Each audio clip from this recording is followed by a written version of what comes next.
Des affaires intérieures, de l'administration publique, de l'information, de la gestion des catastrophes de la Grenade. L'Assemblée va maintenant entendre une déclaration de son Excellence Rimtalda Jean-Emmanuel Ouedraogo, Premier ministre et chef du gouvernement du Burkina Faso. Je prie le protocole d'accompagner son Excellence et de l'inviter à prendre la parole devant l'Assemblée.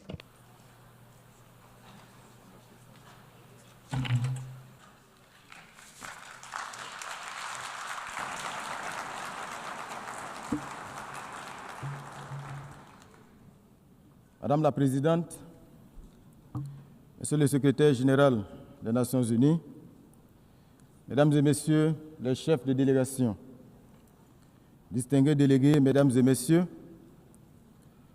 j'ai l'insigne honneur et le grand privilège de prendre la parole au nom du camarade président, le capitaine Ibrahim Traoré, président du Faso, chef de l'État, à l'occasion de la présente session, afin d'y porter la voix du peuple digne et intègre du Burkina Faso. Aussi me charge-t-il d'adresser ces fraternelles salutations à tous les citoyens du monde épris de paix et de liberté.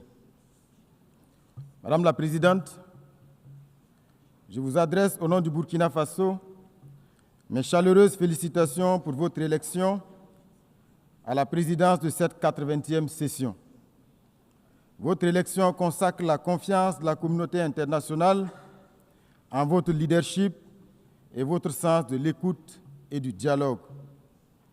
Vous trouverez auprès du Burkina Faso un partenaire sincère, constructif et engagé. À votre prédécesseur, M. Philémon Yang, j'exprime ma gratitude pour la qualité et la rigueur du travail accompli lors de la 79e session. Madame la Présidente, distingués délégués, Mesdames et Messieurs, le Burkina Faso souscrit pleinement à la déclaration prononcée au nom de la Confédération des États du Sahel par la République sœur du Mali. Ensemble, avec le Niger, nous avons une communauté de buts et d'aspiration dans un espace de renouveau et de rupture.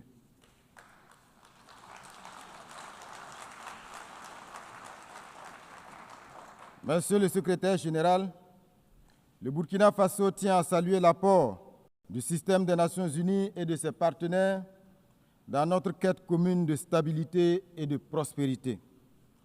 La présente session qui se tient 80 ans après l'adoption de la Charte des Nations Unies constitue une occasion idéale pour marquer une halte et dresser un bilan sans complaisance de notre organisation. C'est cette réflexion que nous propose le thème « Mieux ensemble, plus de 80 ans au service de la paix, du développement et des droits humains ». S'il s'inscrit dans la perspective de renouvellement de notre engagement mutuel en faveur d'un monde davantage porté sur l'équité et la justice et d'un multilatéralisme plus efficace, ce thème traduit bien la démarche idéale qui devrait guider chaque nation, chaque regroupement sous-régional, régional et international. Ces noces de chaîne qui devraient incarner un temps de célébration solennelle appelle plutôt à une profonde introspection.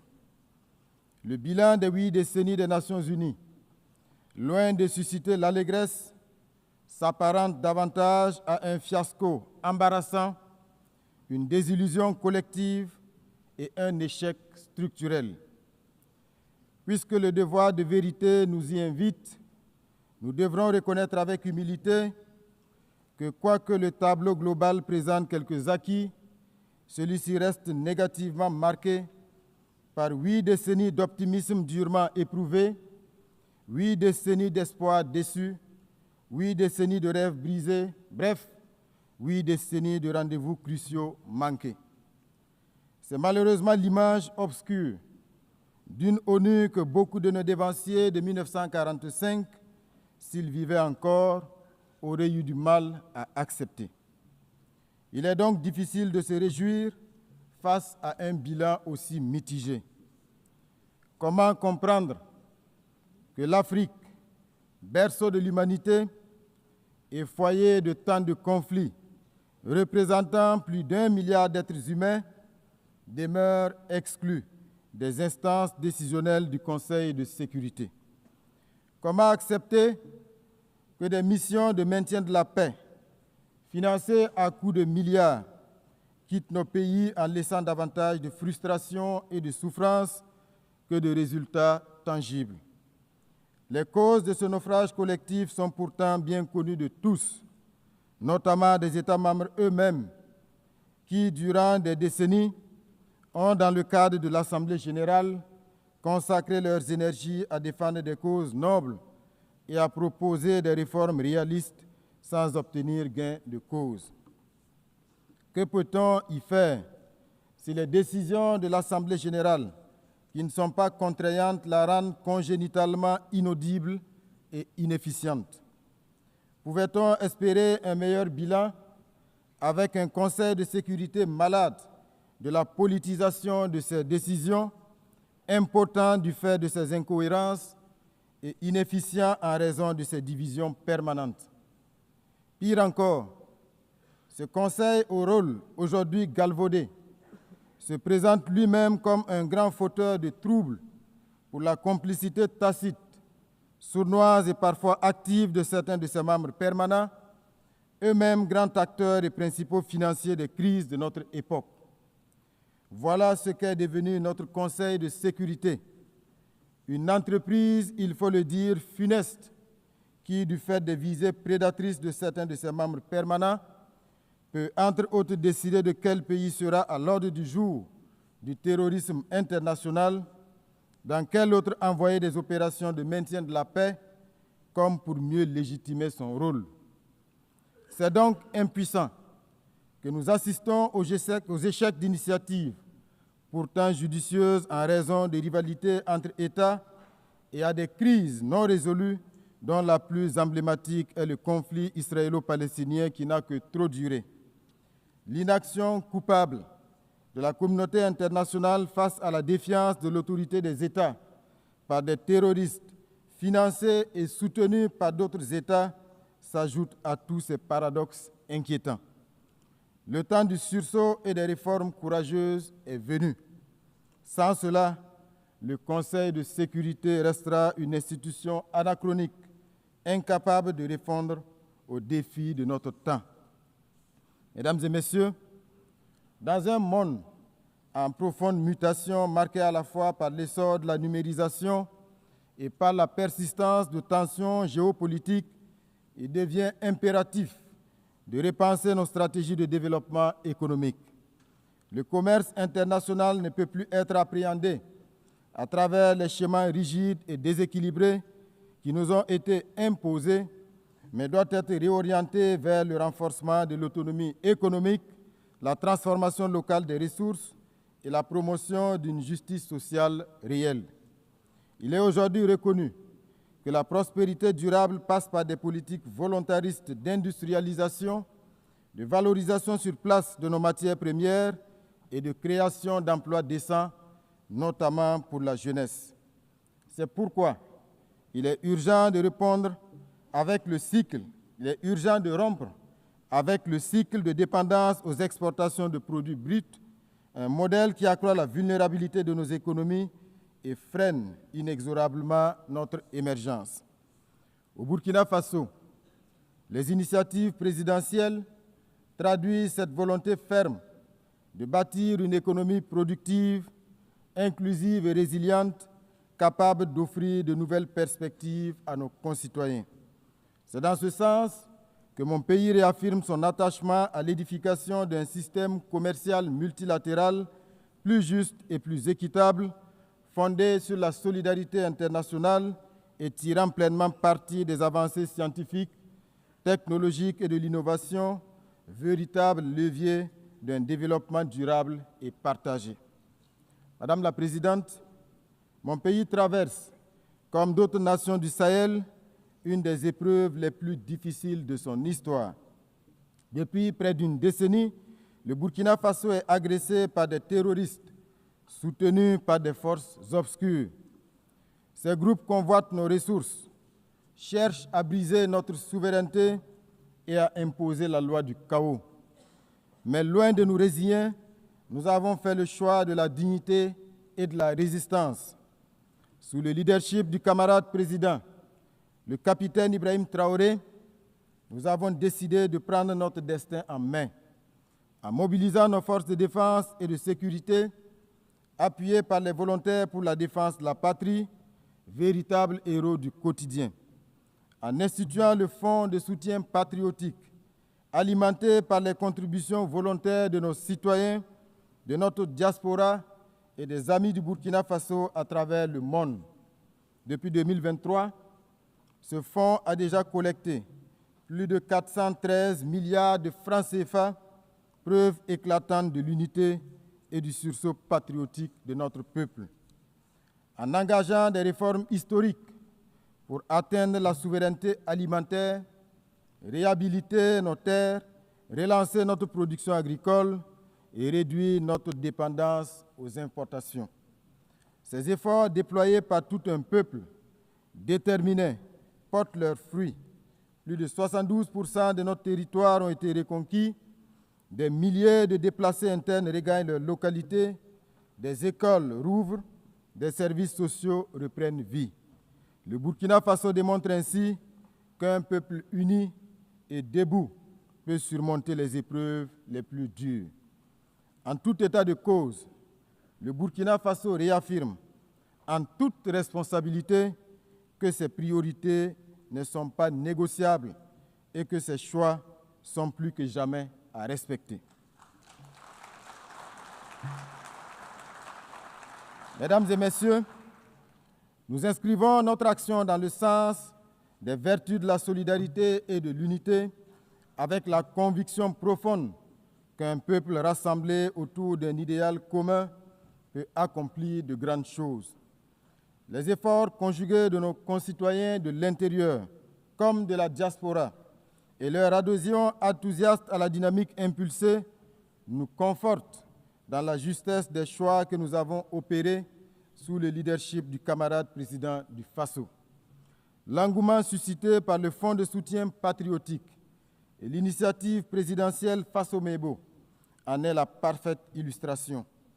Institué en 2023, en appui au plan d'action pour la stabilisation et le développement, le Fonds de soutien patriotique a pour vocation de mobiliser de manière endogène des ressources nationales supplémentaires afin de renforcer nos capacités de défense et d'investissement stratégique.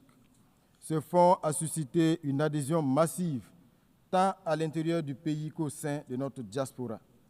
Madame la Présidente, la poursuite méthodique de nos réformes nous permet de saluer aujourd'hui des avancées majeures en matière de gouvernance économique, meilleure maîtrise des dépenses publiques, gestion optimisée des ressources humaines de l'État, rationalisation des charges institutionnelles et maintien d'un endettement viable.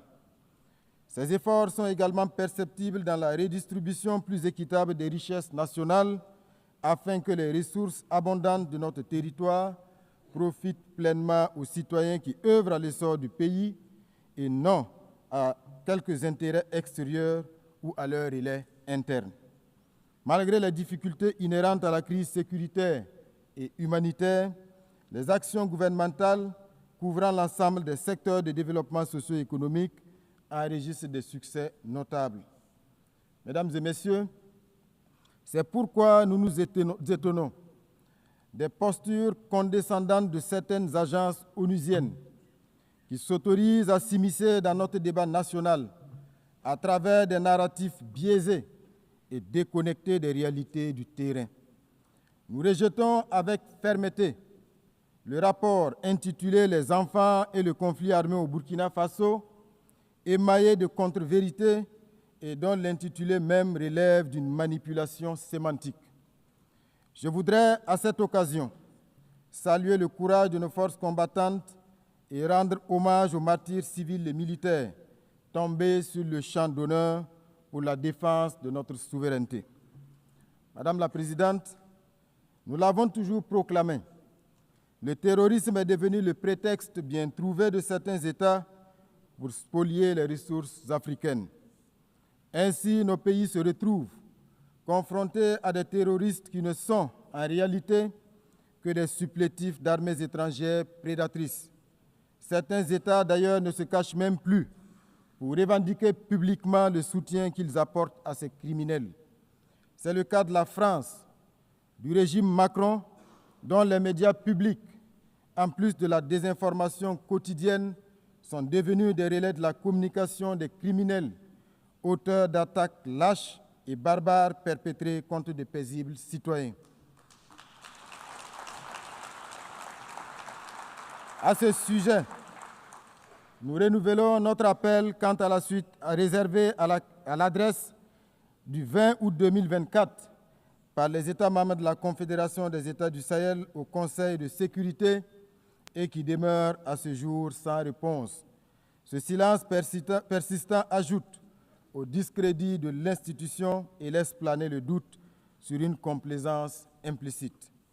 Plus inquiétant encore, certains membres du Conseil de sécurité continuent de piétiner la résolution 1373, pourtant contraignante, qui impose la répression du financement du terrorisme, le renforcement des contrôles frontaliers et une coopération internationale accrue.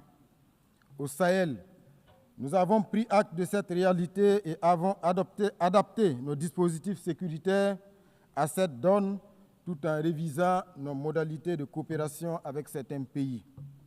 Madame la Présidente, nous demeurons convaincus que les Nations unies doivent rester un cadre central de dialogue et de coopération, mais nous appelons à un partenariat rénové, fondé sur le respect mutuel, l'égalité et la solidarité sincère. Mesdames et Messieurs, face aux menaces communes et aux ingérences extérieures, le Burkina Faso, le Mali et le Niger ont uni leurs forces pour fonder la Confédération des États du Sahel. L'AES n'est pas un repli, encore moins une fermeture. Elle est une affirmation, l'affirmation de notre droit de disposer de nous-mêmes, de définir nos priorités et de bâtir une coopération régionale au service exclusif de nos peuples. C'est un choix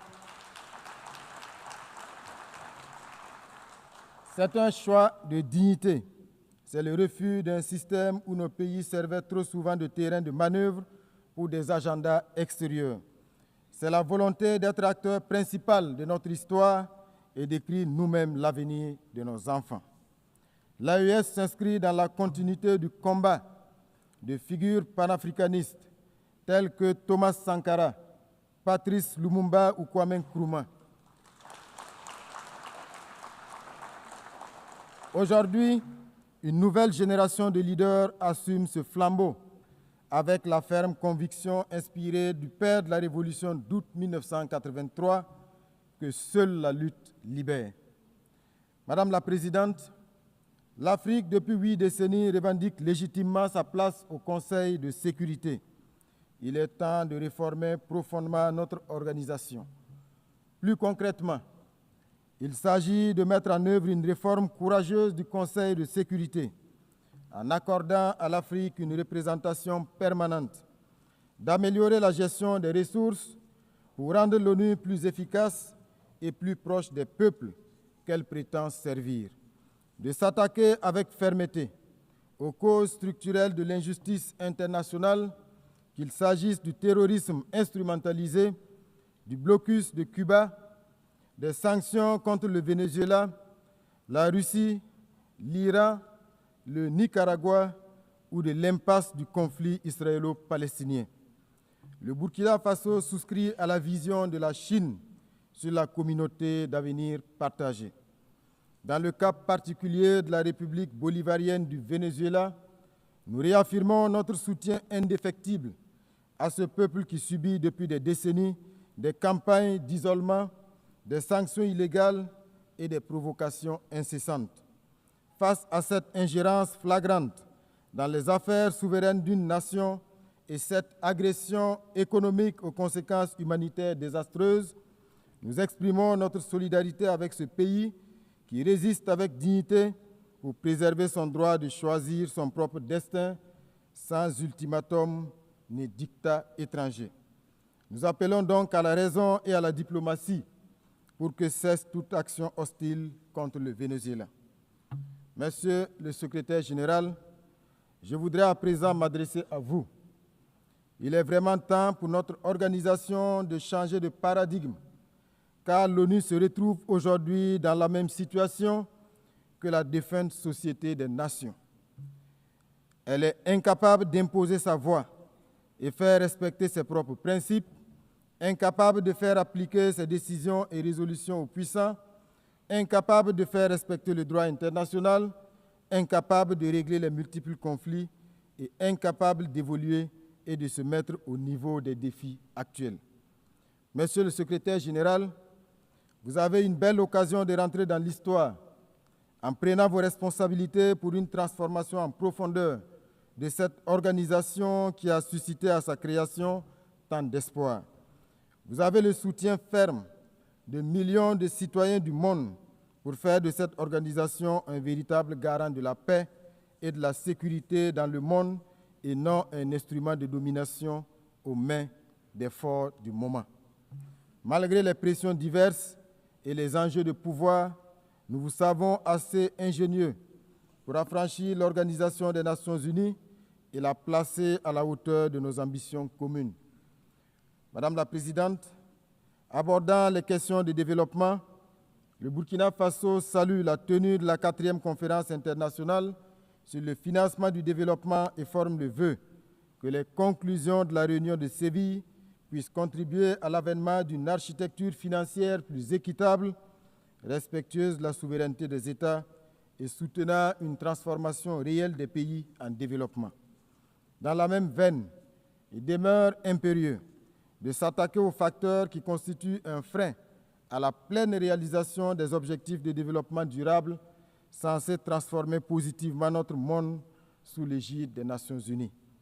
Mesdames et Messieurs, 80 ans après la Charte des Nations Unies, notre organisation est loin d'avoir répondu aux espoirs de 1945. 80 ans après, le monde est plein d'injustices et de souffrances et les risques d'un autre conflit généralisé se précisent et sont source d'inquiétude pour l'avenir. Mais il n'est pas trop tard pour redonner à notre maison commune l'élan qui lui manque.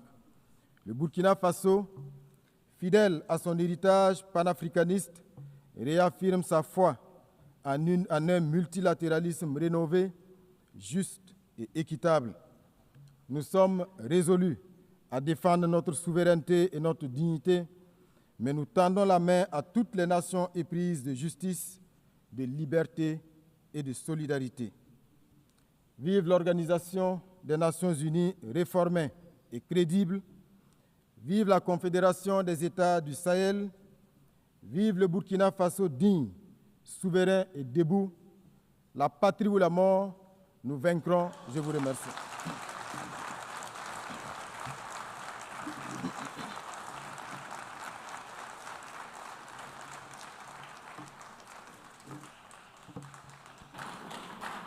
On behalf of the Assembly, Au nom de l'Assemblée, je souhaite remercier le Premier ministre et chef du gouvernement du Burkina Faso.